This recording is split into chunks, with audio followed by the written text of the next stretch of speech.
ایک دن جادوئی جنگل میں سورج کی نرم روشنی ہر پتے پر جگمگا رہی تھی۔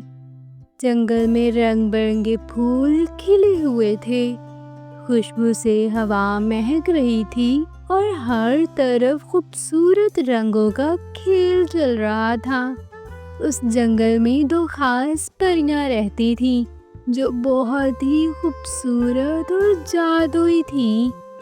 گلاب کی پری روزی کی جلد گلاب کی پنکھڑیوں کی طرح نرم اور گلابی رنگ کی تھی۔ اس کے بال لمبے، سنہرے اور ہلکے گلابی شام والے تھے۔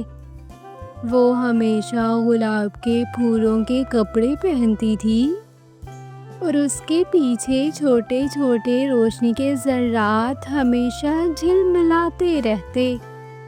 روزی خوش مزاج، پیاری اور ہر کسی کے ساتھ دوستانہ تھی۔ برف کی پری سنو کی جلد چمکتی ہوئی برف کی طرح سفید اور روشن تھی۔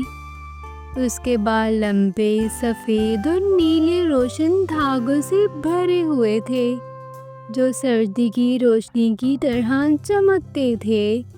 سنو ہمیشہ برف کے کرسٹل جیسے لباس پہنتی اور جب چلتی اس کے پیچھے برف کی چھوٹی چھوٹی کرنیں بکھرتی تھیں۔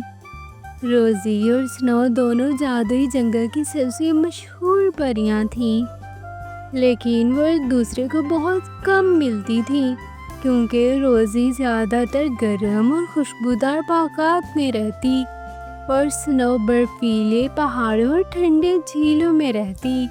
ایک دن روزی اپنے پھولوں کی دیکھ بھال کر رہی تھی کہ اچانک ہوا میں برف کے چھوٹے چھوٹے ذرات آنا شروع ہو گئے۔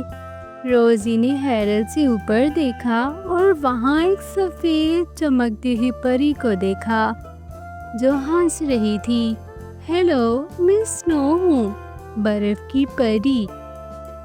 کی پری نے مسکراتے ہوئے کہا۔ ہیلو سنو، میں روزی ہوں، روزی نے بھی خوشی سے جواب دیا۔ دونوں نے فوراً ایک دوسرے کی دوستی میں خوشی محسوس کی۔ روزی نے سنو کو اپنے باغ کی سیر کرائی جہاں ہر طرف رنگین پھولوں اور تتلیاں اور پرندے تھے۔ سنو نے روزی کو اپنے برفیلے جھیلوں کا جادو دکھایا جہاں برف کے کرسٹل سورج کی روشنی میں رنگ بدل رہے تھے۔ وہ دونوں ہر روز ملاقات کرنے لگی اور اپنی اپنی جادوئی طاقتوں سے جنگل اور پہاڑوں کو مزید خوبصورت بناتی رہیں۔ روزی پھولوں کو کھلانے کے جادو سے اور سنو برف کی کرسٹل سے ہر جگہ ایک خوبصورت منظر پیدا کر دیتی۔ ایک دن جنگل میں ایک چھوٹا سا خرگوش کھو گیا۔ روزی اور سنو نے مل کر خرگوش کو تلاش کیا۔ روزی نے پھولوں کی خوشبو سے اس کی رہنمائی کی اور سنو نے برف کے ٹھنڈے نشان بنا کر راستہ دکھایا۔ آخرکار وہ خرگوش محفوظ گھر واپس آ گیا۔ روزی اور سنو کی دوستی جنگل اور پہاڑوں کے تمام جانداروں کے لیے خوشی کی خبر بن گئی۔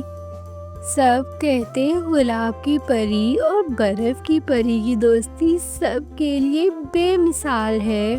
اس دن کے بعد روزی اور سنو ہر جگہ خوشیاں بانٹتی رہتی، پھولوں اور برف کے جادو سے سب کی زندگی میں روشنی اور مسکراہٹ لاتی رہیں۔ تو دوستو، یہ کہانی ہمیں سکھاتی ہے کہ دوستی کے لیے رنگ، موسم یا فرق کوئی رکاوٹ نہیں۔ محبت اور خوشی بانٹنے سے سب کچھ خوبصورت اور جادوئی بن سکتا ہے۔ تو آپ کو ہماری یہ کہانی کیسی لگی؟ کمنٹ سیکشن میں ضرور بتائیے گا۔